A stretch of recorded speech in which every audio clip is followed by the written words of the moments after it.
Yo, what's up guys? Welcome back to another delidding. Today we are doing the one, the only i3 13100F, and we will be immediately delidding it afterwards.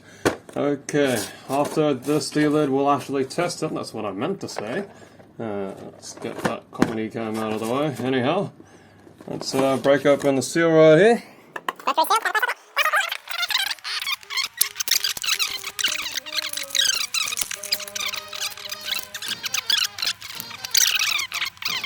Of the placement of the capacitors, I know the 13900 and the 12900 as well have identical kind of ideas with the placement of these ICs, so be very careful not to accidentally shear those off, because they are quite important.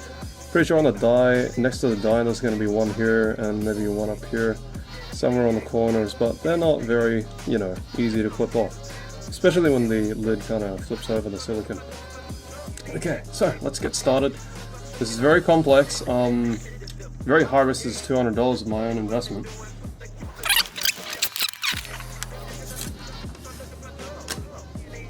As always, using tape as a soft jaws.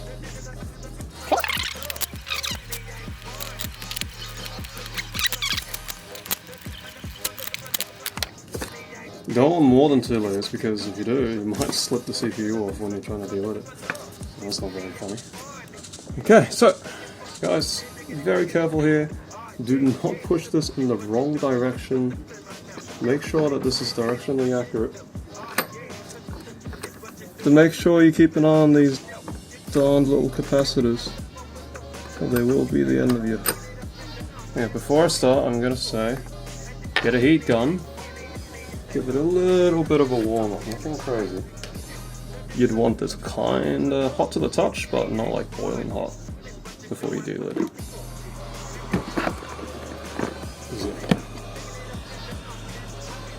The last 5700G I did it during a colder night, so I think that would have been partially why. I also did it with the grain of the CPU, so AMD CPU's text lines up against the grain. Right, so I delidded it the wrong way, unlike how I delidded the 5600G. So that's how it died. So yeah, just warm it up as much as you can. Get it to kind of heat soak a bit. Once again, not too much, just enough. And it's getting quite hot. So yeah, very delicate this one, guys. Very, very delicate. You need to properly make sure that this doesn't misalign. Definitely make sure. It's gonna be tough.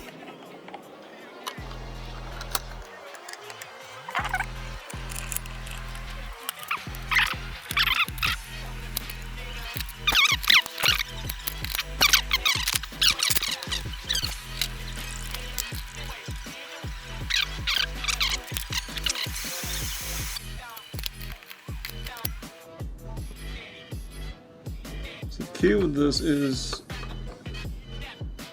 you put the vice in the same height as the capacitors. Being very careful to not shear them off.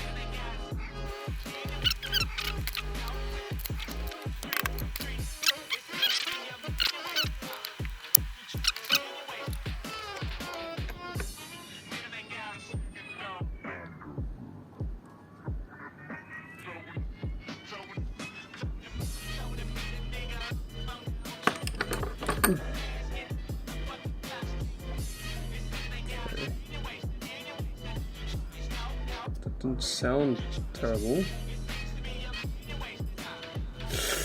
I'm not a bird, get it? Please no, God, why? Please no. Keep a very fine eye. Gonna need a hard eyeball those capacitors. Make triply sure you do not knock off those capacitors, because there is no way in hell you're gonna replace those unless you have some kind of soldering skill.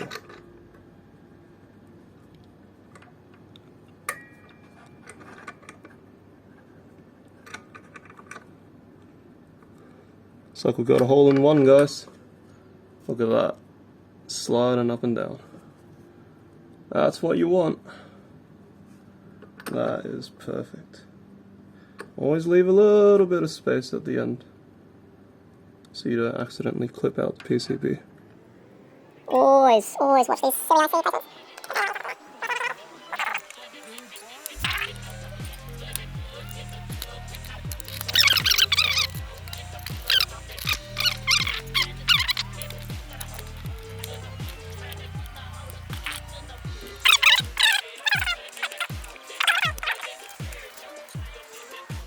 Okay guys, new idea. We'll use liquid metal to clean it up because this is hella fragile, the CPU. There's no height to this die. Just realized how short it was. Blisteringly tiny. They really don't make things like they used to these days. But it's good to see Intel finally has a die size not take up 4 times its actual real estate. So we're going to clean this up by melting the indium into the liquid metal. It's going to shine a bit yellow because there's a bit of gold left in there as an alloy. Yeah. Because it doesn't immediately dissolve, as it needs a lot of indium to dissolve every last bit. Just too sketch to attempt any further. It's definitely coming out. You can see it's smoothing. Just take a couple of minutes. The CPU takes nearly a couple of hours to make that point. You can see the gray area is already slowing right off.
So usually I use a credit card,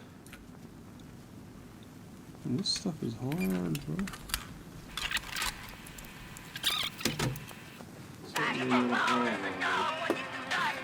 What the worst idea you can do, like a Celeron.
Okay, that's clean.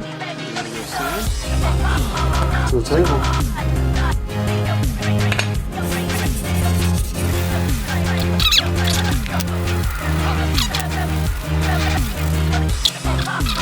You need to go one step further.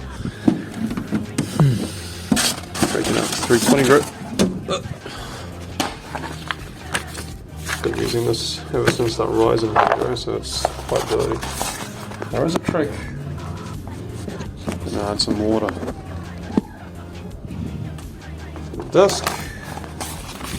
Sandpaper will even out.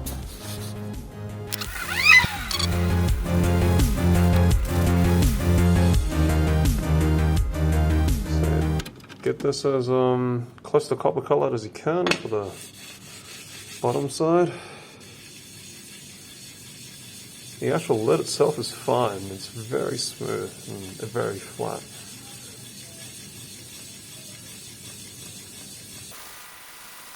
Yeah, we've got copper showing on the four corners.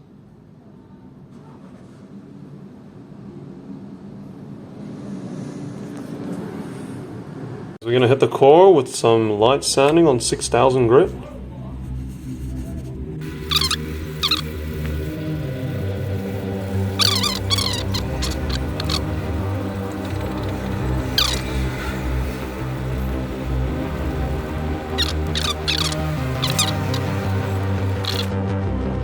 Touch it with a little bit of water.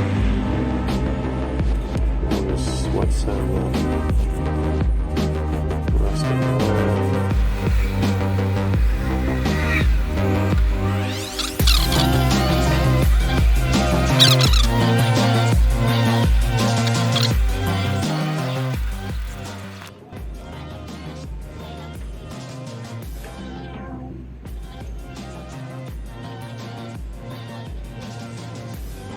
Certainly.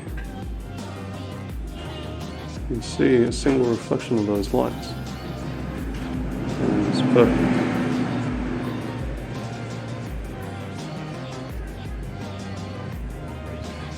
Let me take this.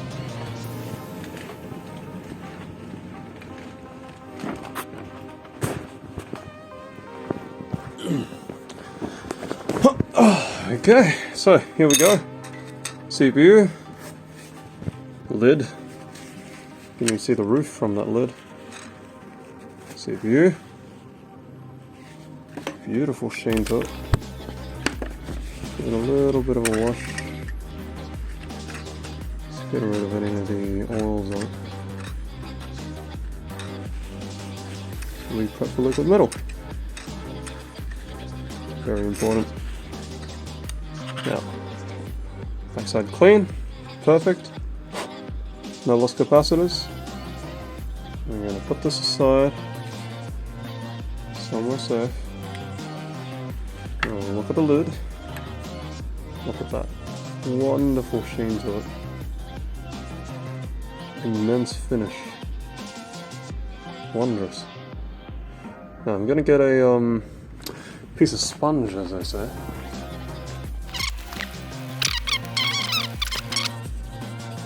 Bit of a polishing pad, this thing.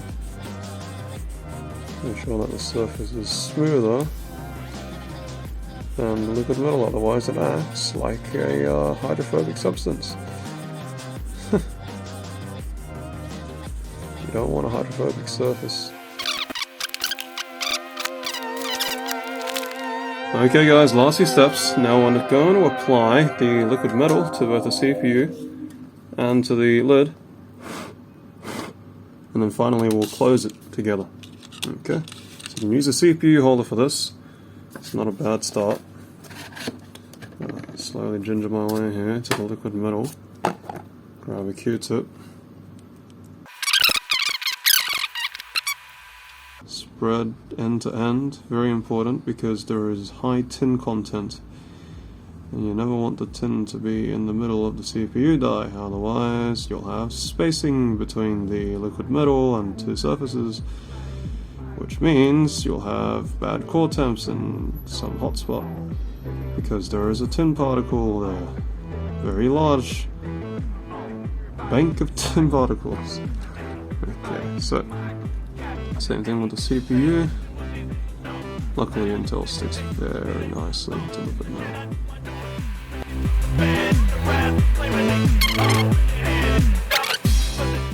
Worth the wait, I guess. Took it a long time though. We're gonna need to use some more nail polish here. And when you're running nail polish, make triply sure that you're dragging it away, because this stuff does like to form a line. God damn it.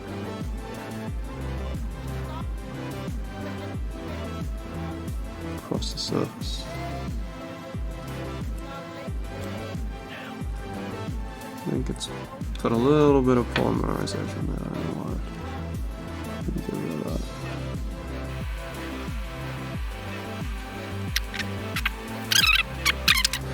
that. F or not, it will be the exact same thing. So, finally, let's get the adhesive. Don't use super glue, you dumbass. Use silicone adhesive if you have that.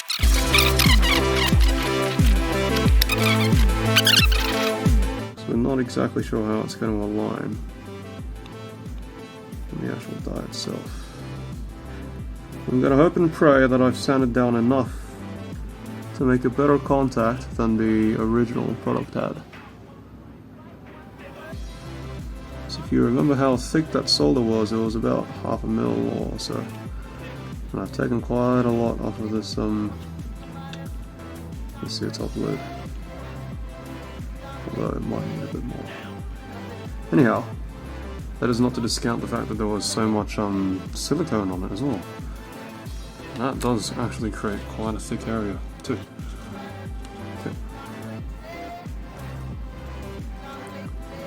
Now have a look at which side is up and down.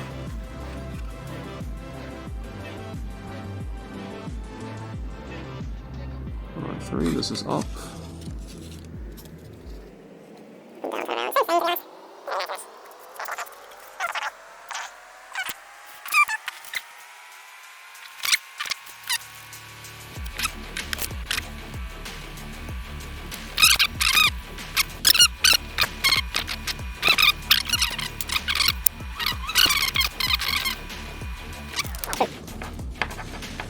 Now, go for a test. Okay guys, we're back at it. This time we're booting with our crappy tester CPU, the i9-12900KF, and here we go. We'll be posting to a new BIOS on this MSI B660m Mortar Max. So you're in for a treat, mate. So yeah, sit tight, grab a coffee or a tea or a beer if that's more your style, and we'll see what's going on here. Okay. Shout out to Greenham Gaming, mate. It's a good channel. Check it out. Look at that. What an interesting board this. Very much so.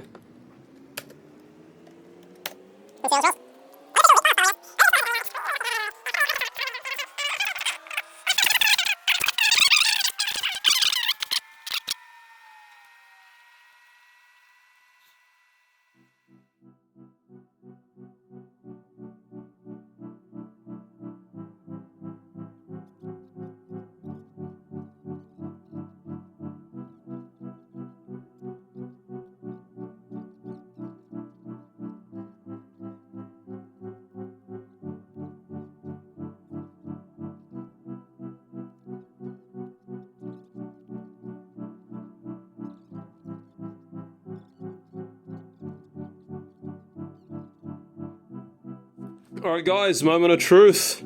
13100F is installed. Direct die frame.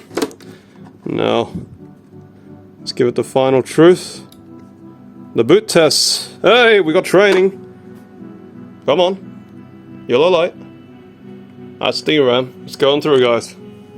By God. I think we are in. Let's see how this high.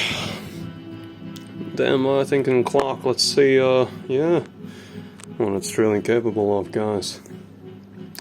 It's been Nearly 3 hours in the 4 hours in the making here, guys. Started at 3, now it's nearly 7 o'clock. Huh. Yeah. My question is, does it know how to train the RAM? Look what's going on here. Oi, oi, oi. We got it, guys. We finally got it. 13100F working in the experimental BIOS. All that was needed was an Intel management engine update. So we're gonna just select the box cooler for now. We'll probably chuck it on. Yeah, let's chuck it on box cooler. Let's confirm. Oh, this glorious, glorious machine going out here. And we can really do some work here. Let's get to the advanced screen. This is for peasants. What are we looking at? Okay, so bit of effort. You need to put the 12900K back in, update the MEI from Asus's website using command line, and then reboot it, and then put in the CPU, plug in the RAM again. Suddenly it initializes. What do you know? Just like Gen 4. What do you know? Exactly like how Devil's Canyon used to work on Asus boards. Well, certainly because Asus neglected to update the firmware.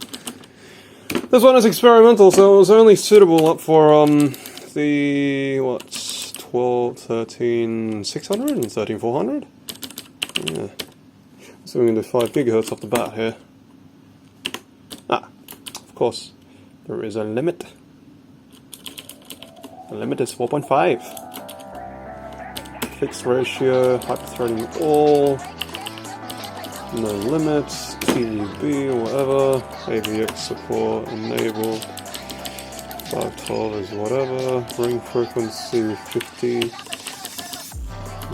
45 as well. 41! Well, it's kind of cringe.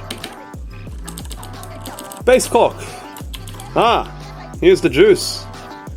Let's see if we actually can overclock this. We'll set 104 and give it a post. Alright guys, if this works, it is going to be absolutely groundbreaking technology here. I've been wanting to do this for a long, long time. Mind you. Question is if it will boot with anything more than 3600 mega transfers.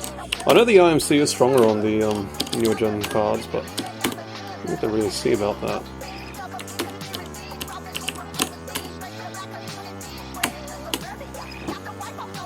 Okay, 104 base.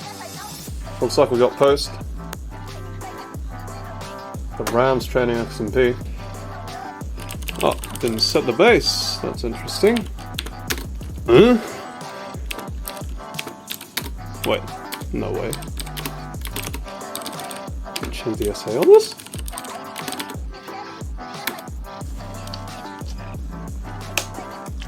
Point post. I wonder why.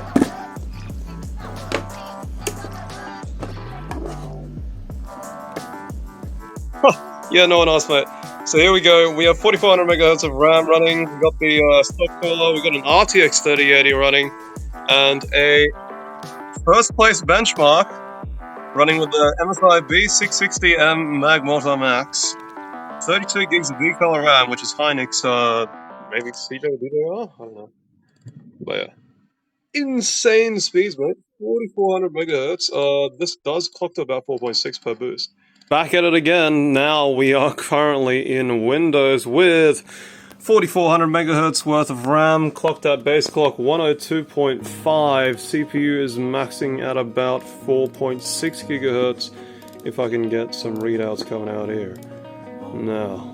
Alright guys, we finally booted up the next day, and Call of Duty servers are back up again. And we are getting some incredible frames here, guys, on this puny little i3 with 4400 megs of RAM. Let's see what we got. Just to prove this is still the same computer. 13100F, 32 gigs of RAM, 4370 something. And this is currently clocked at something that I can't really tell. I'm going to open hardware one, let's see. Let's see. It doesn't even read the clock speed. Doesn't know. Okay, anyhow, Warzone 2 is running at an incredible 170 FPS, 160 frames. Okay, 145 to 160. Okay. That's very impressive. It's literally just a 4-core i3. I mean, you wouldn't expect performance like this out of an i3 ever. It's currently clocked stable 4.4 GHz. This can clock higher, but it's going on all-core boost right now. This slice, running on 2T command rate, uncore frequency 4 GHz. Memory controller is running at 1:2 ratio. So this is gear 2. There are a lot of AFK blokes here. Let's go. Some target practice.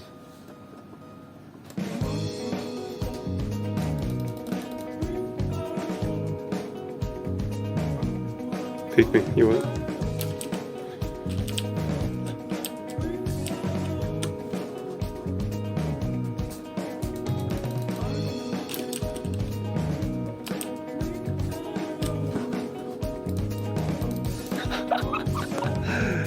Well, yeah, it's getting some incredible frames. Can't really play this game with one hand. And the Gulag here with 170 frames.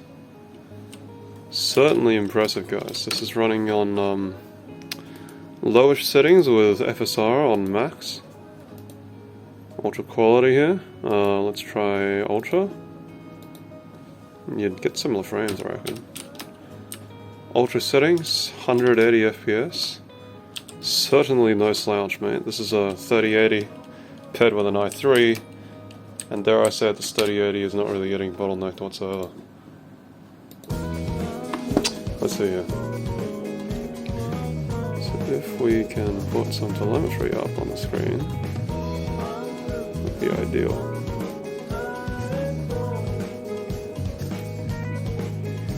Graphics card temperature, clock, time.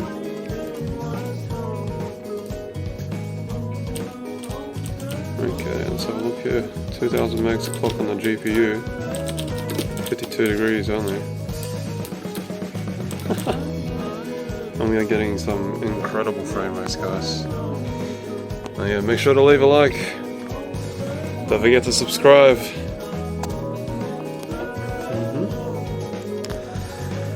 Drop a comment, drop a review, or I'll drop your CPU on the pavement, mate, to suck out.